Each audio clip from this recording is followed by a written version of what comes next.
Welcome to the City of Maple Grove Report. I'm Dave Kaiser from CCX Media. Thanks for joining us, along with Heidi Nelson, Maple Grove City Administrator. Welcome once again. Thank you. We have a meeting from early December to talk about, plus a lot happening in the city as we head towards the holidays, so stick with us for that. Let's go to the meeting. Before the meeting, first, a work session that took place talking about roads. Tell us what was discussed. Yeah, so we're talking about our capital improvement plan for the city. And so over the past really year and a half, we've been working real hard to put together kind of a broad capital improvement plan for the city. We've always had a pretty well-defined one when it came to our roads and our utilities, sewer, water, storm sewer. But the piece that was sort of missing was our park assets and our government buildings, and needing to understand what the upkeep and maintenance needs or replacement needs of those facilities might be over the long term. So our finance team, along with our directors team, put together this kind of first all-inclusive capital improvement plan for the council to review. Really talks about kind of the 5-year projections for capital needs for not only our facilities but also streets and those types of things. And that's really kind of a guide document. It's a planning document that we'll use to kind of look at every year as we go through the budget process and identify projects that need to be done. And then, of course, the corresponding funding sources. We have a number of capital funds at the city for these purposes. And so kind of understanding, how do those funds do over the years as our buildings continue to need investment, and how are we planning for that? So really pleased that our finance team and our directors team was able to kind of put that together over the last year and a half. And now that'll be a living document as we go forward that we'll bring forward every year for review with the budget. We also took a look at our assessment policy, our debt policy. Historically, we have done 4% on residential assessments when we come through and do street reconstruction. A lot of volatility in the interest rate market, of course, and so some years, that's been to the advantage of the city, and then some years to the advantage of the homeowner. And so we really looked at how other cities are doing that, and looking at going with a more variable, so 1.5% above our issuance rate, just to account for kind of those swings in the market. So we'll be bringing forward that revision to the debt policy in the coming weeks. Very good. So those items again covered in the work session. Now to the meeting on the 5th, and there was a public hearing related to a big topic, the budget. And this is one of the final steps of that process. Again, remind us of some of the key points of the budget for 2023. Yeah, so December 5th, our T&T budget hearing, part of our state requirements to have a hearing on our budget. And so as you recall, we had a number of work sessions as we got into the late fall or the early fall months, August, September, adopted our preliminary levy in September, and then now having the budget hearing, and then the budget will come back for final adoption at the December 19th meeting. Okay. So a couple highlights here. Our 2023 general fund budget totals about $45.6 million, and that is reflects a 3.62% increase over 2022. So that's on the budget side. A few highlights of this budget for 2023. 2 new FTEs are proposed, one for park maintenance and one fire inspector. And so this really reflects kind of our growing park assets, as well as our growing commercial and industrial industry, and needing to be out inspecting those buildings.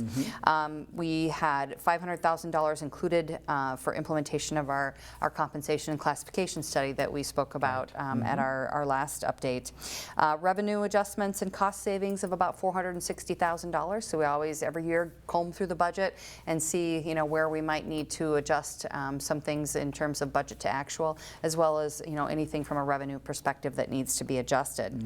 IT costs for security and compliance requirements, another $170,000 there. Inflationary adjustments. So we're seeing the same utility and gas pressures, those types of things, costs of, goods that we buy to operate the city increasing as well. So $300,000 on that. And then just more of a ledger entry here, but really moving $800,000 of road maintenance levy out of the general fund into the road recon levy. So sort of just shifting some numbers, but that shows up in the general fund. So with all that, the final levy increase was 4.91%, and that reflects that much generated for taxes of 41.2 million with that levy, and then the rest is through fees and building permits and those types of things. So good budget presentation. I think the numbers came in where we projected them to in terms of the impact on an average home being right around that $45. That's what we're seeing show up on tax statements. And so we did have one homeowner come to talk about probably more on the valuation side, but you know, a few questions to City Hall about that budget, but the next step now will be that formal adoption on December 19th. All right, we'll report on that the next time we get together. One item under Community and Economic Development. This was the longest item of the meeting, about a half hour long, and this was an item that was removed from the table to start the discussion and then ended up back on the table. Yeah. Tell us a little bit more about the discussion around Bella Woods. Yeah, so this was the Bella Woods planned unit development, just concept stage plan. So this is really kind of just trying to set kind of the land use and the densities and kind of the main transportation connections for the development. So this is off of just north of 101st, east of County Road 101, so kind of on the far west side of the city. You'll recall we have a larger development to the east over there, the Evanswood development. This is a little bit further to the west. About 121 units, 55 single family, and then proposed 66 townhomes. Lots of transportation pieces here. We're realigning some roads over there and making some connections out to that new parkway that's being built up kind of towards the Hindu temple there. Discussion about the housing type, townhomes versus maybe a more small lot, single family type product. So this was tabled again. Asked the developer to kind of go back to the drawing board and come back with some options, and that'll come back to the council in the next couple of weeks or month here. So yeah, good one, good development discussion tonight during the council meeting, and this will come back either late December or January. Next to report of upcoming items with Community and Economic Development, and they've got a Planning Commission meeting coming up on the 12th, and looks like a little bit of a full agenda. Yeah, so we've got a small lot split off of Bass Lake Road, just going from one lot to two. The AMC site continues to see some activity kind of in those out, you know, the edges of the parking lot. And so this, we have a proposal for a multi-tenant kind of up between Malone's and Red Lobster. That would be a spa and a fast casual restaurant site. And then kind of just to the west of the now Floor and Decor building, it would be a pet hospital. So kind of two new users there. We do have some zoning text amendments that the Planning Commission will be looking at that evening as well. Kind of some regulation around kind of the collection bins that can often show up at the edges of parking lots.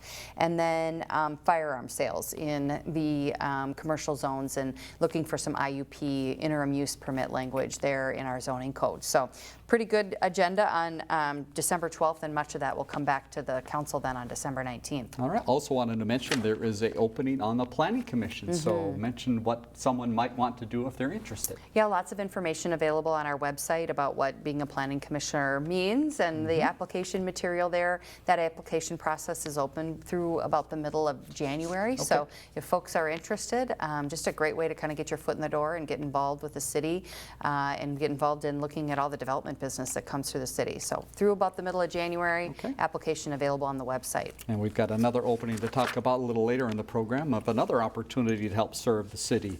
Administrative items, you gave an update related to the local sales and use tax, and this is the next step of that process, I take it. Yeah, lots of steps in this process, Yes. and I think rightfully so. It's a big item and a big consideration. So the last step after the election, in which the local option sales tax for the community center renovation and expansion was passed, was that the city has to pass an ordinance, and then that provides notice to the Department of Revenue to activate the tax. And they require a 90-day notice before the quarter in which it would take effect. So council reviewed that ordinance and adopted that, and then we'll be providing notice to the Department of Revenue. So the tax would go into place the second quarter of 2023, around April 1. So this was kind of our last step in the process. There's some annual reporting things that we have to do for Department of Revenue going forward, and some notification pieces. But in terms of the process of implementing the tax, this was kind of the last step for the city. Very good.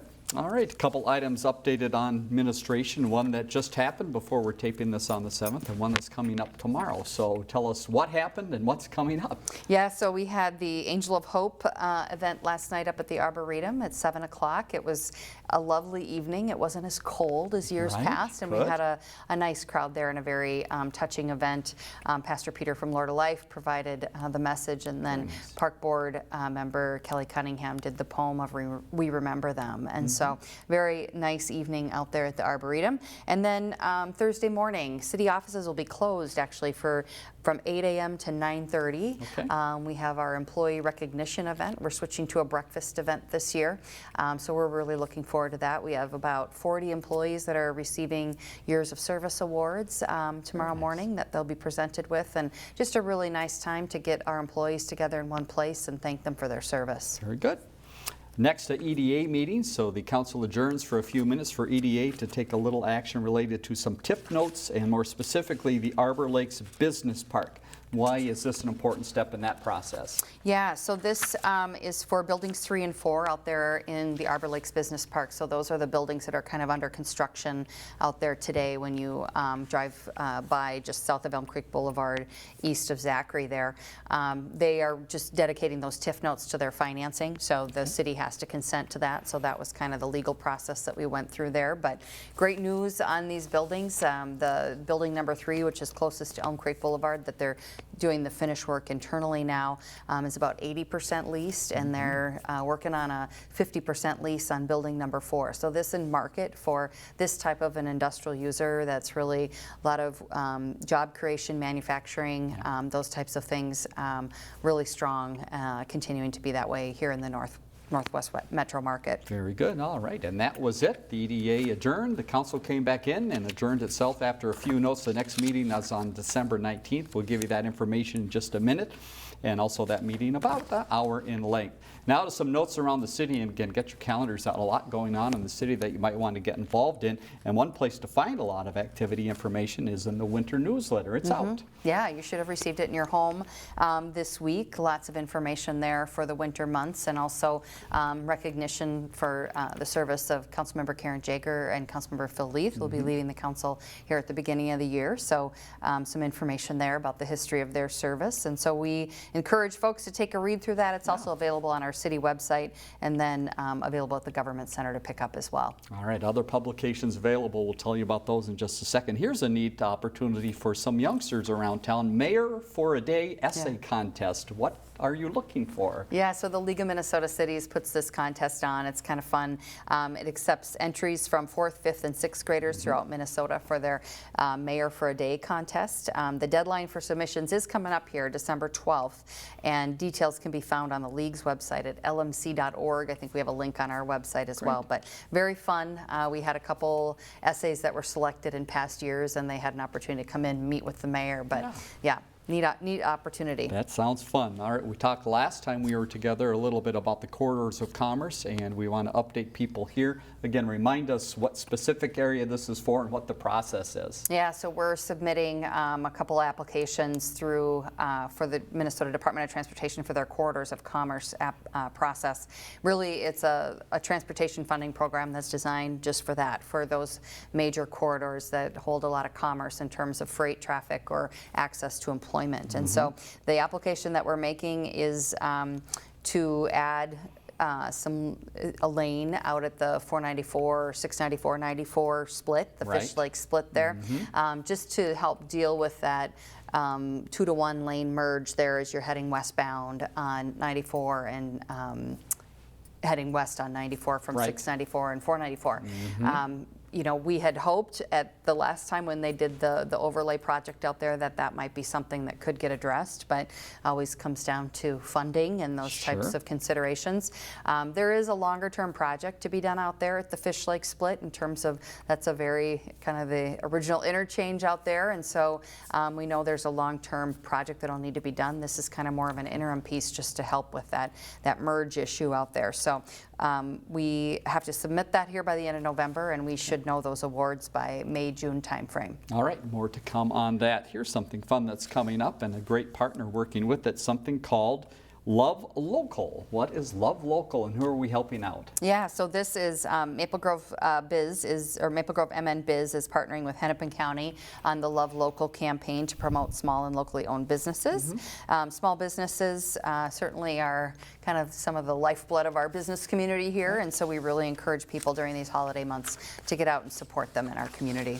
Speaking of the holiday months and being out shopping, the police department wants to alert people a little bit about some crime initiatives, so important things to remember during this time of the year. Yeah, so our Safe Streets unit in our police department really works very closely with our retailers in the community to try to get ahead of some of the retail crime issues. We have had, pretty significant shoplifting issues in the community, and so needing to work with our retailers in terms of how they're going to respond to that and what we can do from a prevention perspective. You might see our police pole cam around at different locations in the retail community, and that's really us trying to kind of discourage that type of activity, but certainly then be able to have something on video if something were to occur. So we just want shoppers to be aware of their surroundings when they're out shopping and keeping an eye on their purse or their wallet. Don't leave it in the cart and walk away. Right. And then park in well-lit areas in the parking lots. Good advice. Mistletoe Memory, something that is out, another publication to look at. This is a great guide to help us know what's available during the holidays as well. Yeah, so a great publication that comes out every holiday season. It offers information about events, activities, special offers, and then information about from our businesses as well. It's available on our city website, and then you should have received one direct mailed in your home as a resident. Very good. Park and Rec Board has an opening. We mentioned the one earlier on Planning Commission. Tell us about Park and Rec Board and the opening there. Yeah, so long-serving Park Board member Debbie Koss is retiring from the Park Board, and so we do have an opening. Applications are being accepted until 4:30 on January 1st. Detail and application can be found on the city website. This is a 7-member board that serves 3-year terms and staffed by the Parks and Recreation Director. They meet the third Thursday of every month at 7 o'clock at the Government Center. So this appointment would run through December 31 of 2025. So encourage those who might be interested to take a look on the website. All right, one other publication for you to look at, and this is the Park and Rec Activity Guide. So another way to look at things, not only for winter, but they're optimistic looking to spring as well. Yeah, we're already looking to the next one. So the Winter Spring Parks and Recreation Activity Guide is available on the city website, and then we have about 560 different programs available for those months coming up. All right, let's talk about one of the athletic fields in town and a great grant that is coming through to help out. This is the Gleason Field. What's happening there? Yeah, so Gleason Fields, that project's coming along. We anticipate probably a ribbon cutting in the early summer months. Nice. But we did pursue some funding through Hennepin County, through the Hennepin County Youth Sports Playground and Equipment Grant, and we were awarded $50,000 through that program for some playground improvements. So we'll be adding those aspects to the project as well. The fields, I just saw an aerial or a drone photo of that area in the recent weeks, and it's really coming along. They've added, turf ball fields out there, new LED lighting, a new concession stand, and a number of other amenities. So that park's coming along, and we'll look to get that opened up in the summer. Yeah, watch for the fun at that event out in the summertime. Speaking of events coming up here, how about the Indoors Market? If you need some shopping ideas, you've got them available. Yeah, so we have our Farmers Market right before the Christmas holiday on Tuesday, December 20th. The hours are from 3 to 6 p.m. They continue to have strong vendor participation with over 25 vendors coming to that indoor event, and so just a great opportunity to pick up some stocking stuffers and last-minute gifts. Here's a few ways to get out and active over the next couple weeks and throughout the winter season. The first is indoor pickleball. This is becoming very popular. It is. So indoor pickleball season is underway with options for every day of the week to play at the community center. Prices for day passes start as low as $6 and can be purchased at the desk there, and there's certain areas of the gym that are set up for that play. After your pickleball, you can head over to the Sports Dome. How about a little walking there? Great place to get inside out of the cold temperatures. Yeah, so we have free indoor walking at the Dome for community members, Monday to Friday, 7:30 a.m. to 9:30 a.m., Tuesday through Friday from 6 to 9 p.m., and then Saturdays from 9 a.m. to 9 p.m. And it is about 55 degrees in the Dome there, so pretty comfortable for out and walking. And if you don't mind the cold, how about getting out on the ice? And you're trying to do your best to keep some ice out there. So first outdoor rinks and then Central Park. How are things going? Yeah, so we're working on getting those outdoor rinks ready. We usually try to have them open around the third week of December. It's been colder here, so that's helping us out a bit. And so just check the Park and Rec website for those times and when things are going to be open on those natural outdoor rinks. And the skating loop has been busy. Crazy busy, yeah. You know, very popular. It's such a fun venue during the winter months. But the skate loop is open. Skating is free. Guests are invited to bring their own skates. We do rentals there. And then we do sharpening as well. Okay. We have a new sharpener over there. Good. So we'll even provide that service if you're just looking to get your skates sharpened when they're open over there at the loop. And they have concessions and we have indoor and outdoor fires going as well. And just note the lights are beautiful from the Maple Grove Rotary Club that does the lights over there. Doug Baines to thank for that project, leading that for the Rotary. And so it's a really fun, festive environment. Yeah, neat for people to see. And if they don't need more reason to go there, here's another one. Santa is coming on the 10th to the skating rink. Yeah, so this is this coming Saturday, December 10th from 5 to 8 p.m. Santa and his helpers will be over at the skating loop. This is a free event. Skating, holiday music at Central Park. We mentioned the skate rentals. And then, of course, we'll have those holiday lights on as well. All right, hope you can stop on by. Final note we want to pass along as the snow season is upon us and will keep coming. We have an opportunity for people to help out some who might need a little help shoveling. Yeah, so our city's 55 Forward Senior Program coordinates with Senior Community Services to identify those that might be needing help in the community. And so Senior Community Services has an urgent need for volunteers that might help with snow removal for seniors in Hennepin County. The Senior Community Services staff will find seniors near volunteers' homes so volunteers can get to know the older adults in their neighborhood. It's a seasonal commitment, but it's really more than just shoveling snow. It just helps seniors stay in their homes and, you know, an opportunity to make a connection with a neighbor possibly. So information is available at seniorcommunity.org. All right, also ways to connect through the city's website, which has lots of information. Heidi, thanks so much again for being with us today and for You're the welcome. update. Let's leave you with some information which includes that website and also the next council meeting date. The next council meeting is coming up on December 19th. And again, that is at the Government Center and the city's website again, maplegrovemn.gov. Thanks for joining us on the City of Maple Grove Report.